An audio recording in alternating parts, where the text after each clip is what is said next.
All right, welcome back to another edition of Delayed Offside.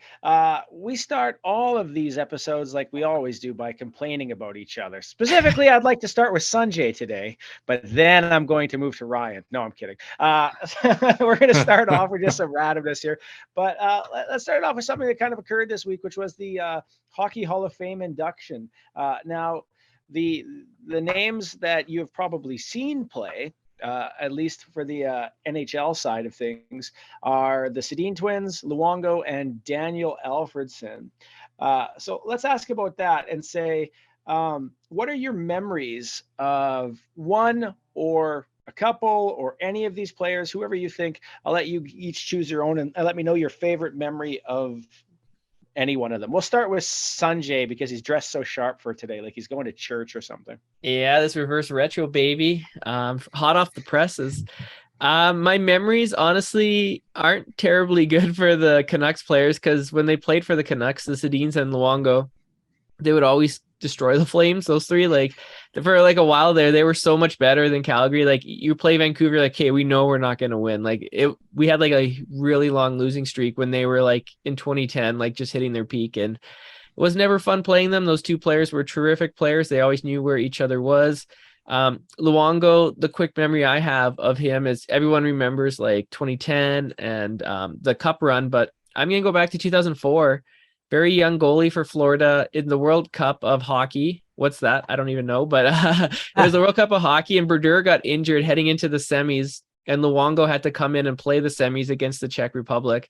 The game went into overtime. Luongo played really well that game, played throughout overtime. A lot of pressure on a young kid, and Canada got the win and won the gold. So that's my Luongo memory. And Alfredson, just the battles against the Leafs in the playoffs, always with the Senators. There's two other guys on this. Sorry, okay, I'll leave it. We're down to a 30-minute episode here. Okay, this isn't the hour and a half episodes anymore. You got to share the mic a little bit. Okay, I'm sorry. Sanjay's a better memory than us, so he could just go and we'll just listen. It was a blue sky, 37 degrees. There was a light wind rustling, and I saw leaves dance across the floor. And I thought, I'm ready to watch some hockey today. When a young Daniel Alfredson, I'm like, oh, all right, go ahead, Adam or Ryan. I don't care. I guess I could talk about Alfredson a little bit. You always remember that Ottawa Senators team with him and Carlson, Spezza, and how special that was. Their 7-game run in the conference finals where they lost, and the infamous slap shot at Martin St. Louis at mid ice there. He's always been one of those tenacious players that had that will to win. It's kind of interesting listening to 32 Thoughts and hearing him tell Elliot Friedman, like, can you keep a secret? If we win the cup, I'm retiring. That was kind of nuts. Awesome. He said that? Yeah. He said, like, can you keep a secret? If we win the cup this year, I'm retiring. Wow. Nice. Ryan, your memories? A lot of my favorite memories have already been touched on. I guess the one I always find quite humorous was the All-Star game, where back when they used to have the team captains, and you could tell the goal of both captains was to separate the Sedin twins, right? Yeah. So one picked Henrik, and then immediately the other picked Daniel to get them on separate teams. I remember that being a big hullabaloo that they were finally playing on a different team opposite each other. So I always thought that was a funny little story for those two. And with Alfredson, I mean, Sanjay already touched on like the Battle of Ontario, but I mean, I have to touch on it again. Like there were some pretty big battles between Alfredson and Sundin and the Leafs in Ottawa, and luckily for me, Toronto always came out on top in those battles in the playoffs, but they were always tightly contested and very heated. It's funny. I don't think I ever really thought of Alfredson as good as he was. And it's true. You never thought he should be a Hall of Famer, right? No, I really didn't. And there was such a strong push from the Swedish people about like hockey players for this. And because he is like a big part for them, he was the guy they looked up to. And yeah, but I just he was a good player. I just never really thought of him in that sense during all those years. Whereas like the Sedin twins, there was a time there where they were in hockey drafts, you would take them first overall. Luongo was a great goalie. And so Daniel Alfredson always kind of felt like a middle of the pack kind of guy. So it was kind of that line though, with him and Heatley and Spezza, for a few years there. Like they were a dangerous line. Like what was that, 07 when they went to the cup final there? Like they were really, really good. Actually, I thought they were going to win the cup the one year that they had Hasek in net, but then Hasek ended up getting injured. And I wonder. I agree. I think that was the change, right? Yeah. My favorite memory from this, I will go to the time that Luongo had to leave a game to go take a crap. Oh, yeah. And they had to bring in his backup goalie. And the backup goalie, who I think was Ald at the time, was able to like last long enough for him to come back. Because that's pretty incredible. That's amazing. Yeah.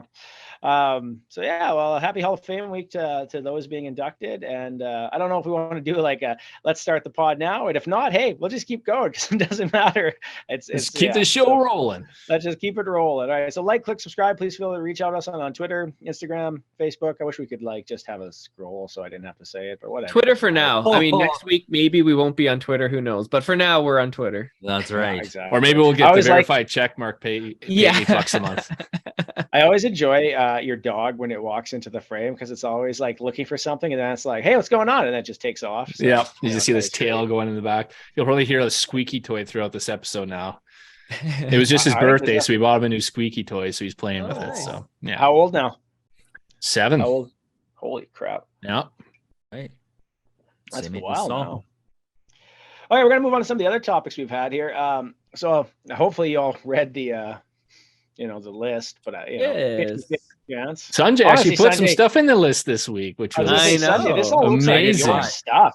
The anti-Oilers stuff in here. I mean, that's clearly you, Sanjay. That wasn't even no me. one else cares about the World Cup, so that's got to be you too, Sanjay. We're gonna start there. There's gonna be no World Cup in 24, and I don't think that's a surprise, is it? Did you guys really think that the World Cup was gonna take off this time, that you were going to get to see some Crosby McDavid together action? Well, I don't think that we should be magnifying this league in that way. We just can't. The Arizona University ice rink wasn't available for the event, so I thought, kibosh. It's getting better, I have to say. Is it, Ryan? Is it, or are you having Stockholm syndrome? Where you're just like, loving it more and more.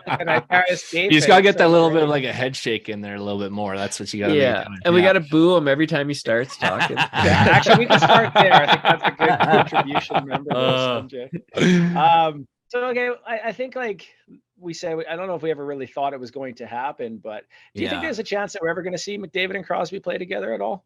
It's not looking like it. It's we get our hopes up for Olympics. What, we've missed two in a row now. Yep.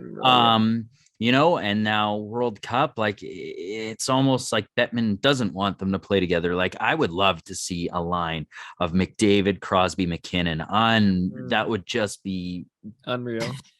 And it'd be a passing the torch moment, right? Like we're just not gonna, like we might see McDavid and Crosby play together, but it just won't be the same because by the time it actually happens, there's no way Crosby's still Crosby. Like, I mean, he's still a really good player, but he's not the Crosby, of old. And exactly. And in a few years, he's going to be still declining. So it's not going to be like that elite 1-2 combo for Canada that it could have been, right? Like, like a Gretzky Lemieux moment, that type of thing. We're just not going to get that. And it's frustrating because it would have been really cool to see. Yeah. However, maybe we'll get a Connor and Connor.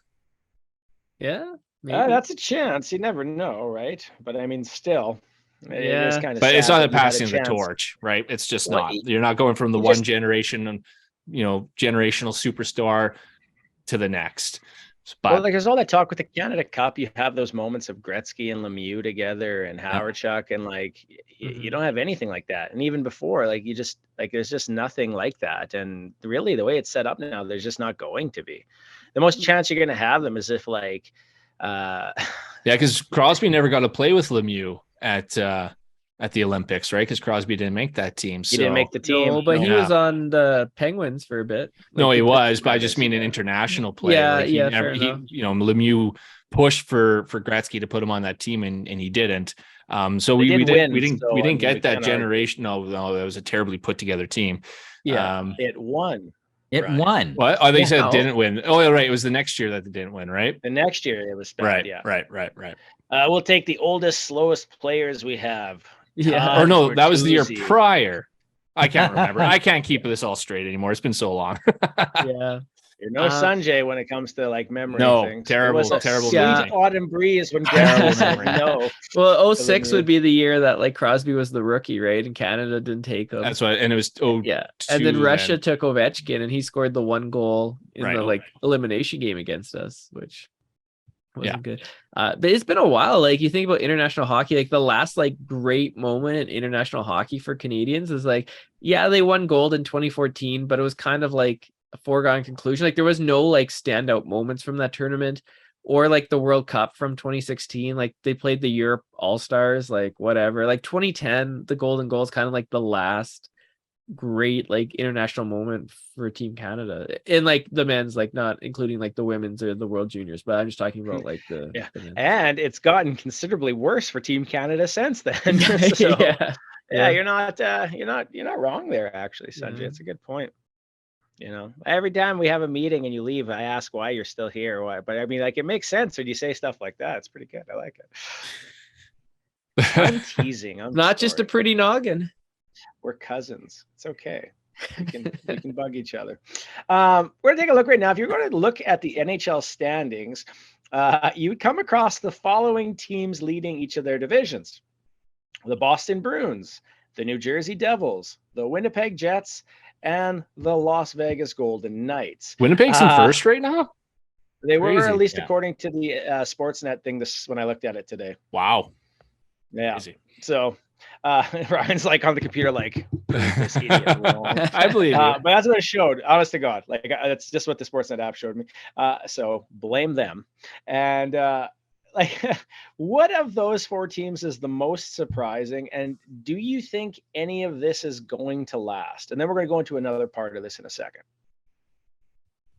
Let's go with Ryan. I'll Okay, go. yeah. Most surprising would be Winnipeg because I couldn't believe it when you said it. And I just simply say that because I really don't think Winnipeg's that great of a team. We touched on this last episode in that Connor Hellebuck is basically winning that team games, but he's playing out of his mind good, like Vezina caliber good. And I think that's why they shot to the top of the standings. So that would be the most, you know what? New Jersey's very surprising too. Who could have seen them? And the thing with New Jersey too is like the advanced stats behind them are very, I can't read that, but I'm assuming it shows Winnipeg on top. Yeah, So it it's does. Winnipeg and Dallas tied for first in the division. Yeah, but Dallas has more losses. But Continue, New sorry. Jersey, I think, is legitimately good, which that really shocks me. Like Vegas and Boston being good doesn't shock me, because of the talent that they have and the history they have of winning. New Jersey winning has shocked me. That their young guys have really come around. Sanjay, Adam, anything you'd like to add to that? I'll say Vegas, because you look at the roster coming in, none of us picked them to win the division. You know, they lost Pacioretty for nothing. Leonard was gone. He's injured. He's not coming back this year. And you look at the competition, like we both said, like the Alberta teams are going to have really strong years. And, you know, LA's young and up and coming. And so you look at the division. Vancouver, we thought would be better. I just didn't see Vegas leading the division, and not just leading, but like they're like what 11-3 or 12-3, like some crazy record that they have. 13-3. I will 13-3, say yeah. before the goalie injury, I did argue amongst us that I thought Vegas could win it, but as soon as Leonard went out, I thought there's, That's not you know, true. it's true. Go back. I argued that I thought Vegas would be very good and be one. Pull up the video. Yeah. You know, he probably would too. Like he's editing, he'll probably slap it in here. Like, Yeah. Unfortunately, it was in our Twitter chat. It wasn't on an actual episode, but Twitter chat. but that's not my even a real feelings about the thing. team, you know, lessened once they lost Leonard. Like once they lost their goaltending, I thought, okay, like, you know, they're probably now bumped down a peg and they're going to be fighting for a playoff spot as opposed to leading the division. Because I mean, who could have seen a rookie coming in and playing the way he has? But I mean, you know, the big thing with Vegas, I thought, was they have the elite talent. It was just being able to stay healthy, right? Like they have Jack Eichel, who is an elite center in this league. Just could he return to the Jack Eichel of old, right? Mark Stone is a Selke candidate every year, but could he stay healthy? And then they still did have depth throughout the lineup. They have 2 number 1 defensemen in Pietrangelo and Shea Theodore. So, I mean, they have a solid roster. It was just last year they didn't have any luck when it came to injuries. They did lose, some pieces, Sanjay, but I still thought they'd be a solid team. But yeah, once their goaltending went out, then I thought, okay, now they're in trouble. But I'm going to jump with Sanjay because I think it's a fair point. Like, I don't think I realized how bad injuries were for this team last year because they were hugely decimated, but they were also injured in goal lots last year. And the goalies that they had weren't able to step up.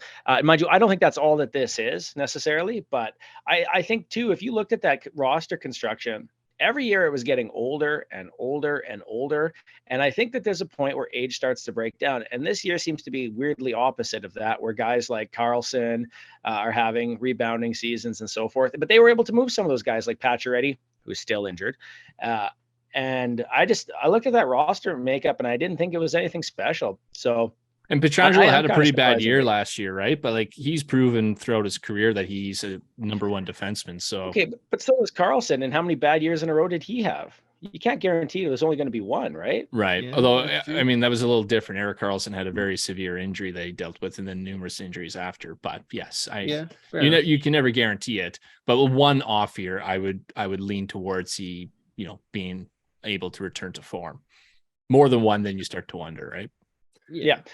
It is interesting though, because it does kind of change things. So like out of those 4 teams, who do you think is going to drop off, if any? Winnipeg. Yeah, I'd say Winnipeg. Just again, simply Hellebuck won't be able to carry the team the whole way, and I just don't think defensively they're very good. He might carry them far though. I mean, Saros carried Nashville pretty far last year. Their their coach Rick Bowness, like when he was with Dallas last year, it was very defensive minded, and his goalie Ottinger was like a superstar in the playoffs in the season, right? So, right, but it's not like Winnipeg is a shutdown defensive team. Like, they're letting up a lot of chances, so it's not like they're closing the door on teams. It's wide open. It's just Hellebuck's there to slam it shut.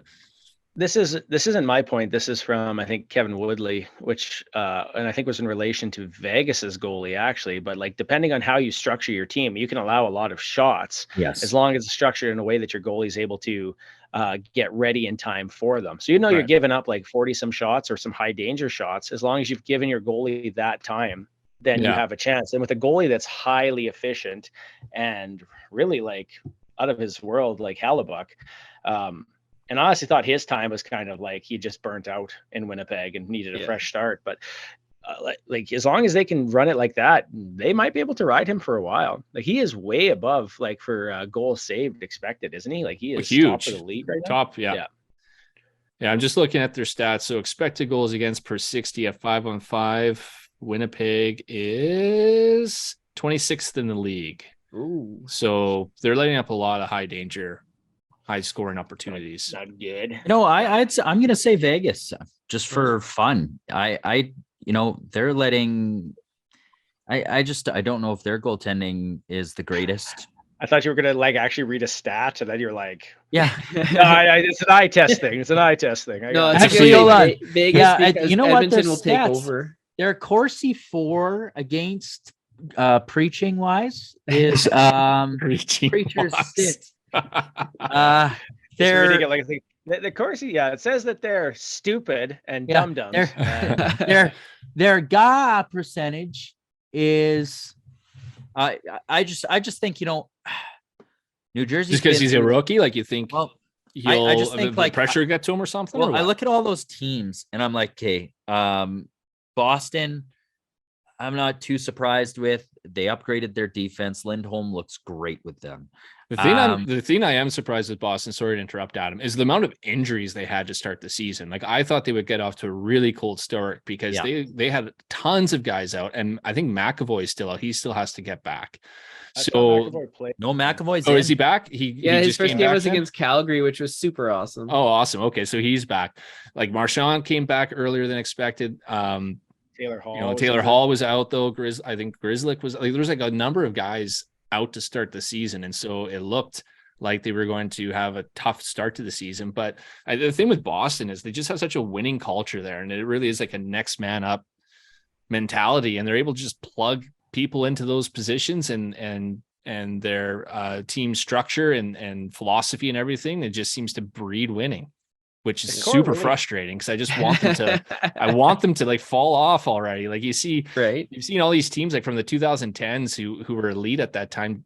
Most of them aren't elite anymore, or they're terrible. Like you look at Chicago, like LA's had a rebuild, like Pittsburgh, Washington, they're still in the playoffs every year, but I wouldn't say they're elite anymore. Vancouver's, yeah, exactly. Boston's still always a contender, always. Yeah, I'm with you. I actually kind of was like, it just seemed like a natural point for them to eventually start falling off, and they just have not. But they also, drafted some elite players very late. Like they got Pasternak very late in that draft in the first round, I think it was. And I mean, honestly, that's a guy that if you were to redraft it would probably be in your top 3, right? For sure. Like, so they've been very good at that as well. But it is interesting, and their goaltending has rebounded because last year Allmark and Swayman were Allmark was supposed to be the main goalie, but they had to really run a battery between him and Swayman. And this year Allmark has just been lights out, which is great because I had him last year and I don't have him this year. I had him last year too. He knows. I got Markstrom and Saros. Markstrom. Yeah, I got Markstrom and Saros. Yeah, you're just a jinx. Like you get Markstrom and then he's having an off year. Like I had him last year too. I traded him for a bunch of draft picks, and the guy who had him had to let him go in the keeper league, so I just grabbed him again. Nice. I always knew you guys were fans of Markstrom. Now it just proves it. Hey, Oilers wanted him. Don't forget, man. Yeah, Oilers wanted him. That's true. Yeah. Speaking of the Oilers, because Sanjay keeps bringing it up all the time, and here's a note. Do you think they're having a little bit of buyer's remorse here on Jack Campbell and his 5-year, $5 million contract? Was this a bad decision, or is it still too early to tell? Edmonton is 4th in the Pacific with 9 wins, 7 losses. We are getting closer and closer to the fabled American Thanksgiving, where if you're not in a playoff position, like Calgary isn't, and we are wild card. They are wild card, baby. Oh, are they in that wild card? Yeah, they are. They're the last wild card behind Edmonton. No, it says in the garbage spot. That's so weird. Oh. No, they are. You're right. You're right. Well, it is. I mean, they're there. Good for them. It's a year, honestly, like Calgary makes it one year and doesn't make it the next year. Like that's the pattern for like the last several years. So if they don't make it, we shouldn't be surprised, but the team is so stacked that we should be surprised. Anyways, back to Jack Campbell and his issues. We're currently at 16 games in, and do we have to feel like this is a bust already, or is this too early to really be aware? And we'll go with huge Jack Campbell supporter, Adam. It's not a bust. He's won 6 of those 9 games for the Oilers. Skinner's won 3. Mind you, they've lost 7. Skinner's lost 2 of them, and Campbell's lost 5 of them. So he's at a 50% winning percentage. And, too much is being made too quickly, I think. I think he needs time to get into form. Does that mean giving Skinner the number 1 net right now? He's got to be. He's playing lights out. He's not letting rebounds out. He's just been solid and better than Campbell. It's his net to lose now, I think. Will Campbell get better? Absolutely. Like I said in previous episodes, it takes time to adjust to a new team as a goaltender. I got into it big time with some guy on Twitter. It was like, oh, these are the numbers. Skinner should be the starting. And then that night, Skinner lost the game. Like, not great. It wasn't good. And I was like, don't go back and say I told you so, Adam. Don't go back and say I told you so. But I honestly do think there is an adjustment period for a goalie. Like, he's moved. He's got a new system. I thought, you know what? We saw what he is capable of against Tampa Bay. He played unreal against them. It'll come. But in the meantime, I think Skinner's your starter for now until he peters out a bit or starts to fumble. And then I think we're going to see a lot of like 50-50, like Mike Smith, Koskinen. How long, Adam, until you think it's been long enough for him to rebound? I would say let's see halfway. Half the season, halfway point. Let's gauge him there. It's an interesting question, Ryan. Because this came up on, I think, with Rashog and either Nielsen, I think, on TSN, and or maybe it was Rashog and Gregor. It's one of the two. And essentially, I think it was the conversation was, when's enough games that you have to say like, okay, you're not there yet, or does he need to keep playing to find it, and do you have the time to actually allow that? And I think Adam's kind of in the right here, where it's like you really don't have the time anymore. You have to start winning games and be consistent in winning games. And this was a team that did have a 5-game win streak at one point. But win those games, and then you can maybe have that chance, or put some of the softer games in. But a lot of this reminds me kind of actually the first season of Markstrom, where a goalie came in, got his big ticket, got his money, and then didn't look like a big ticket goalie. But then the next year had kind of come back and found form. And I actually think it was the end of the first season he really kind of started getting back into line with it. But it is tough because the Oilers are kind of in a win now mode, and when you spend $5 million on a goalie, you kind of have to ride or use that goalie, right? Like that's big money. I don't think so, because like doesn't mean you have to play him. Like if Skinner's playing really well, that's just like found money. Might as well just use it. Like if you look at their combined salaries that they're paying Skinner and Campbell, it's less than what Calgary's paying Markstrom and Vladar. For this year, anyways. Yeah, right? For this year, right? He's a restricted free agent next year. Is that correct? Skinner? I don't know. I'm not look up on Cap Friendly. I'm pretty sure he is. I can look that up. But you might as well ride the hot hand. Like that's kind of silly. Just because Campbell's getting paid $5 million, he's got to use it. It's like, yeah, but if Skinner's playing well, and every time I watch the Oilers, unfortunately, he is playing well. Ride him. Just use him. Like there's no. Who cares whoever's making more money? Like the forwards, whoever's like on the top line, you wouldn't say like, oh, this one guy's on a rookie contract, so he's got to play fourth line while this veteran's playing first line. Like, no, you just play whoever's playing better, regardless of their contract. That's who you play more minutes or more games if you're a goalie. So, and it's like, it's a good thing because like Skinner's playing well. So like, imagine what the conversation would be like if Skinner wasn't playing well and Campbell couldn't find his game, right? Like, Edmonton media, they could be like under 500 or something, and then it would be like a big problem, but they're winning and Skinner's winning, so I don't see a big problem at all. Yeah, and it's not a problem for this year. The problem that LA Kings are having right now, actually. And it's not a problem for this year because, yeah, you're right. They're paying Skinner minimum salary, entry level salary. So who cares, right? It would become more of an issue next year because, yeah, he is an RFA. So if he becomes your starter, now you have to give him potentially starters money, and then you're paying, probably too much into goaltending if you're paying $5 million for a backup if Campbell hasn't taken over the net. But that's a next year problem, not a this year problem, right? Well, it also depends. Does he have arb rights? I don't know. Because he has arbitration rights, or if he doesn't, you can squeeze him. So I don't think so. I think this is his first. I think it's what is it? It's so that's unrestricted, is it not? It's RFA restricted. So the team owns the rights. Unrestricted means no one has access to. You can do whatever you want. Right. Yeah. But is there arbitration rights there? I'm not sure. RFA.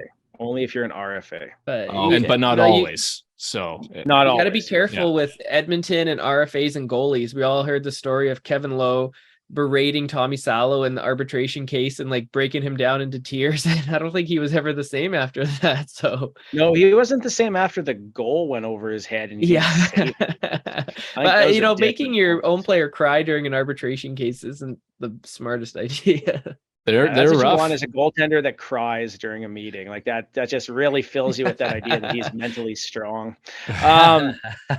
Leave Salo alone. He was good. I like Salo. That's another $1 million off that paycheck. You don't deserve a goddamn signature on your checks, huh? Entry level. Those Oilers teams had no money and were beyond cheap, and that's the reason why certain people left the organization, including Glenn Sather. Yeah. Because they were not given money and they were not allowed to do things with it. And whenever they spent money, they were questioned. Yeah. One of the questions, and I assume this is Sanjay's, is it a jersey foul to get a retired player on a new jersey? For example, putting Hasek on a new goat head jersey. I have my opinion on this, but only because I've done it, but I'll let you guys go. Well, like my question is like not like say like putting like a Ginla on like the new reverse retro because like he never wore that jersey, but like, or maybe, if you want to run with that question, my question was like a jersey that's like been updated from Adidas, but like it's kind of the same as what they used to wear. but it's not, it's not like the same brand. I don't know. Like, I'll let you guys.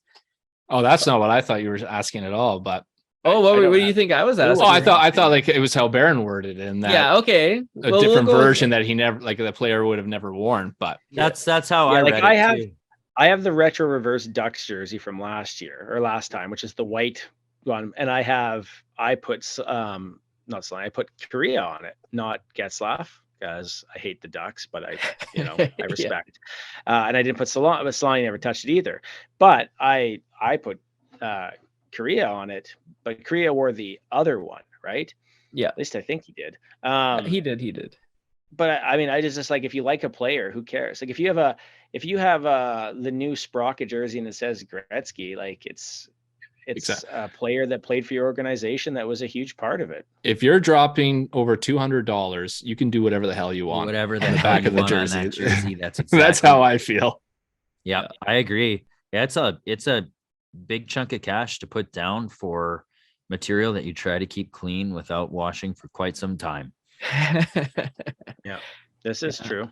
Yeah. Sanjay, what are your thoughts? Sanjay, it feels like you're struggling with that. Yeah, we'll no, give like, you permission, I just, Sanjay, put a Ginla on the back of that jersey. No, I can't do it unless the player wore this jersey. Then I just can't do it because, like, he never wore it. So it's kind of so here's a question.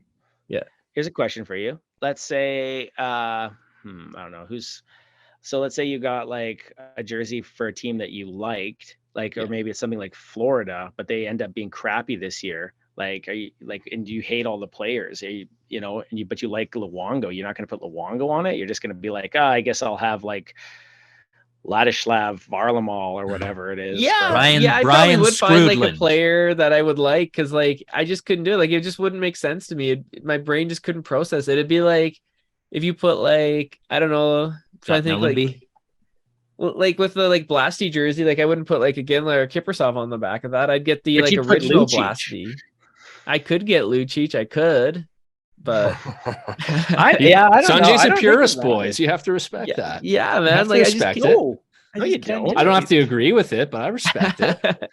To be honest, I would have no idea if the player had worn a similar jersey or not. Like, like, would you put like Sundin on like a new like Leafs jersey or Joseph? Yeah. Or something? And the other reason I would do that is because at least then I wouldn't have to worry about the player I put on the back of the jersey being traded immediately after, because that's happened.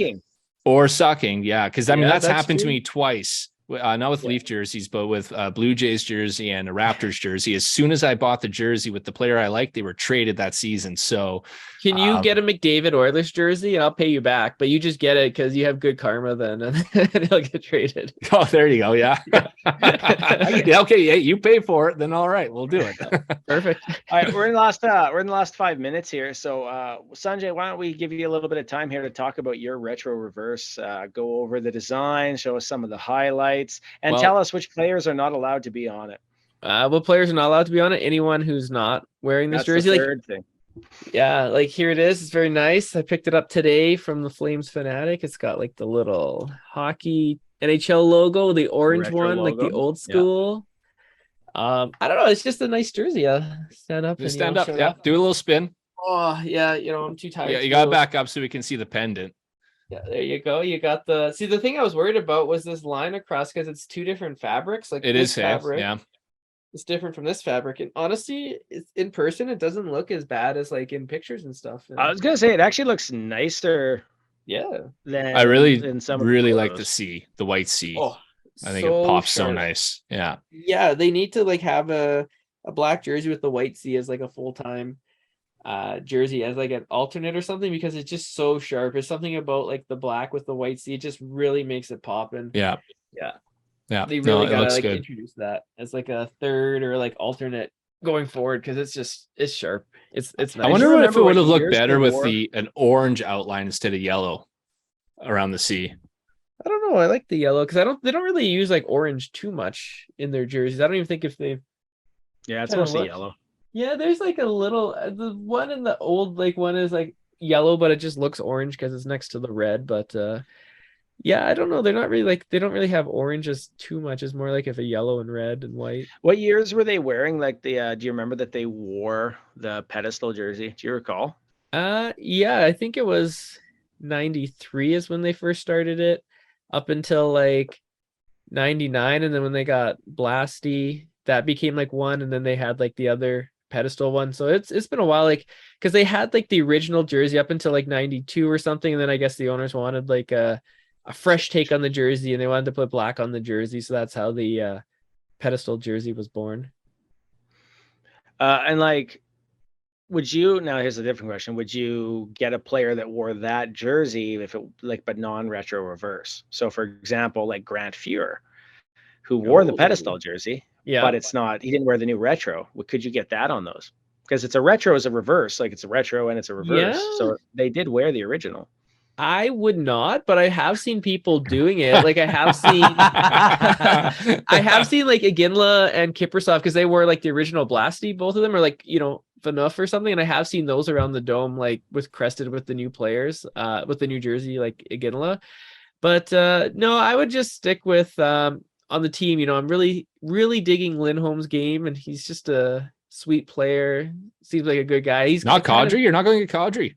I want Kadri in the Blasty. I think Kadri with the Blasty would look really sharp. So I think that's what I'm going to get on that Is one. the Blasty third the same as the retro reverse, or is it a little bit different? Little different. They put like on the sleeves. Well, you can't see it, but like on the sleeves, there's like little flames on it. Flames. Yeah, very like subtly. You couldn't pick it up on TV, but it does look good. That's the only difference. And the collar doesn't have like the reverse retro on it. But other than that, it's pretty much like 99% the same jersey. No, it's not 100%. Just enough to make me have to buy a new one. That's good. Well, kind of wraps up our episode here for this week. We're actually within the final minute, so we can kind of make it through there. Take our time without rush for once. Yeah, exactly. Watch, we'll end up saying one comment and dragging out the last minute 10 until it gets cut off.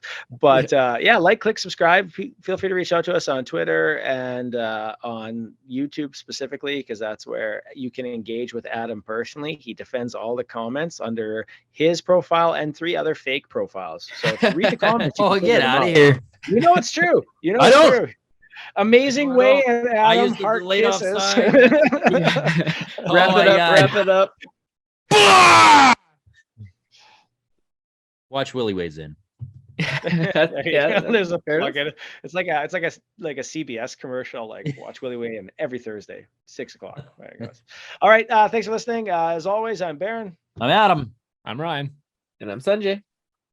Delayed Offside. Like, click, subscribe, share, interact. Share. I do not endorse this podcast. It got worse. Edit.